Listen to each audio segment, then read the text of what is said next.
Nabi zaman Sugeng di akhir hayatnya itu sering ngendikan tentang al-fitan, tentang tragedi utawi prahara. Itu banyak riwayat yang bahkan Nabi itu pernah ngendikan, saya dan kejayaan Islam itu hanya berumur 36 tahun. Itu sampai menghitung periode 36 tahun.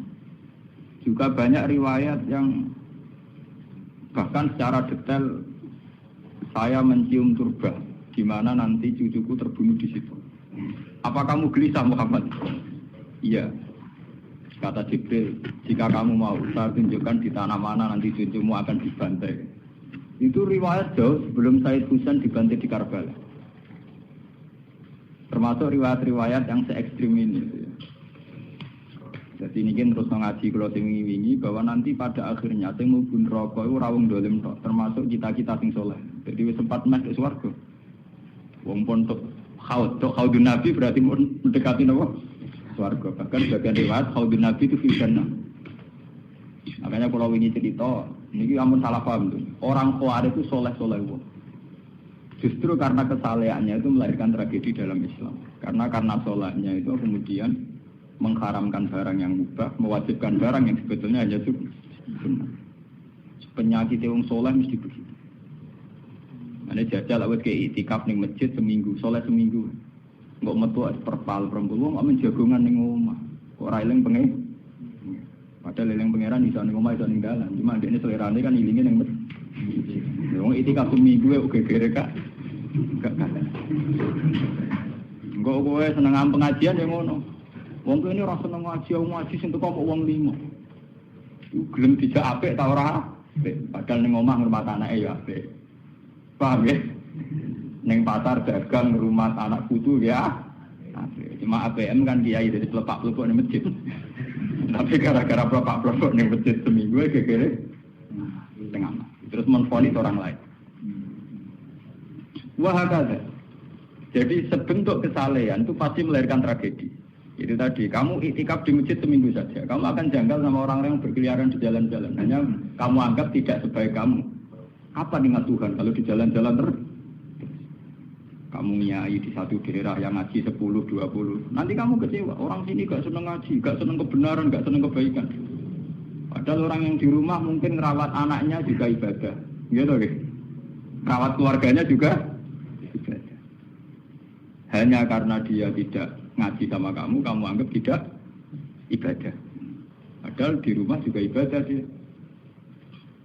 Nah ini orang Khawarij dengan background kayak itu paling mudah begitu. Sehingga orang-orang ini nanti ketika sudah sampai ke surga, kemudian ketemu Nabi, kata Nabi mau disampaikan ke Khaudun Nabi. Dia mau sampai ke telaga Nabi. Tapi pas mau sampai ke telaga, terus Nabi diingatkan oleh Allah, Mas, mereka tidak layak masuk surga. Innahum qad ahdatsu ba'da. Mereka bikin bid'ah setelah kamu. Tapi itu umatku ya Allah, saya kenal mereka kenal saya. Ya, tapi subkon itu harus dijauhkan dari surga. Dan ini kalau cerita, kenapa kesalehan melahirkan tragedi? Ini kalau cerita.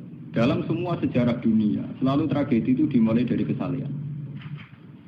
Ya, mun beda sing terlambat ben sampean ngaji sing. Semua tragedi dunia itu dimulai dari kesalehan. Paling enggak klaim kesalehan. Ya, paling enggak klaim apa? Kesalehan. Karena semua bentuk kesalehan atas nama agama tentu langsung dikaitkan dengan Allah. Bertautan dengan hukum Allah. Kalau sudah kamu yakin itu hukum Allah, tentu kamu dengan mudah akan menghukumi kafir siapa saja yang menentang. Karena kamu anggap melecehkan hukum Allah. Akhir dari itu tentu kamu akan tahlilud dam. Nak ngono wong iku halal darah. Ini rungokno tenan. Karena setiap pelanggaran atas nama agama tentu dianggap melanggar hukum Allah. Jika orang yang mengklaim demikian kan mudah mengkafirkan orang lain karena dianggap wani pangeran. Paham ya? Nah, kalau sudah menvonis orang lain berani Tuhan, tentu darahnya dihalalkan. Kayak kasus kaum Khawarij. Sebetulnya saat Ali Muawiyah itu melakukan konflik atau terjadi konflik, saling bunuh, saling perang, kelompoknya Ali Muawiyah saling serang, itu kan tragedi duniawi biasa. Dalam hidup pasti ada gejolak, ada demonstrasi, ya, ada perebutan kekuasaan. Sebetulnya itu kan fenomena sosial biasa. Misalnya kiai drengki-drengkinan. Masa kiai drengkinan be bakul bakso kan gak. Bakul bakso drengki-drengkinane be bakul. Orang malah be bakul es rukun. Tidak bisa kamu logika panas musuhnya adem bakul bakso jejer bakul es rukun. Mergo bar mangan bakso tuku. Tapi bakul es padha ademe tukaran. Mergo saingan, iku nunjukno nek saingan sak jenis. Mulane kaya aku rada aman. Mergo sing nyaingi aku kudu alime sekali beraku aman. Paling wong saingi ade aku adir wis lho, Pak. Padha kelas-kelas ringan kan musuhe nggih kelas. Ora nek nak ngalim tulisan kaliber. Dadi rapati demo iso. Ada ngalime kaliber terus fasilitas biasa. Wong rapati nyucuk, wong rapati hormati, wong ape drengki apaan?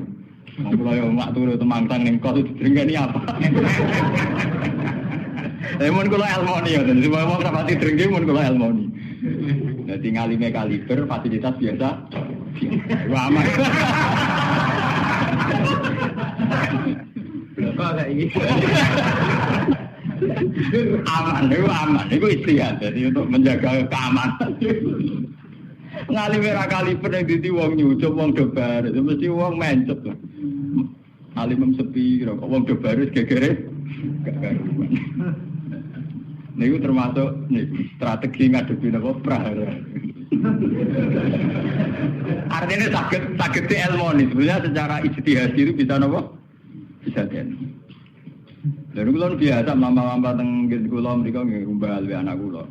Enggak, nggih biasa ana mobil direm kes monggo bareng kula. Kak, lagi ben kes. Kula betul mobil, nah ora omah muter berang-birang. Nah itu memang gitu ya, karena kita trauma dengan sejarah. Ketika Khawarij meyakini Ali melahirkan sulmatan fiddin, melahirkan pencitraan agama. Salmatan fiddin atau sulmatan fiddin itu pencitraan agama. Muawiyah juga dituduh demikian, salmatan fiddin. Akhirnya orang Khawarij lewat kelompoknya itu ada sekelompok orang yang ditugasi membunuh Ali, ditugasi membunuh Muawiyah, dan ditugasi membunuh Amr bin As di Mesir.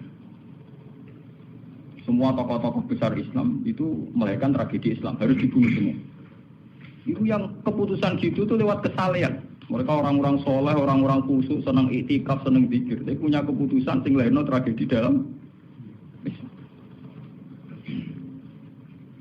Makanya kamu jangan kaget, kenapa di Irak itu banyak perang saudara, di Mesir, di Sudan, di Khartoum, di Darfur, di Somalia. Itu kalau sudah perang berani mati, karena mereka mengatasnamakan agama. Nah, kalau agama berarti merasa dia punya titah Allah, titah Tuhan. Sehingga kelompok lain ya orang Sunni bantai Syiah, Syiah bantai Sunni itu biasa.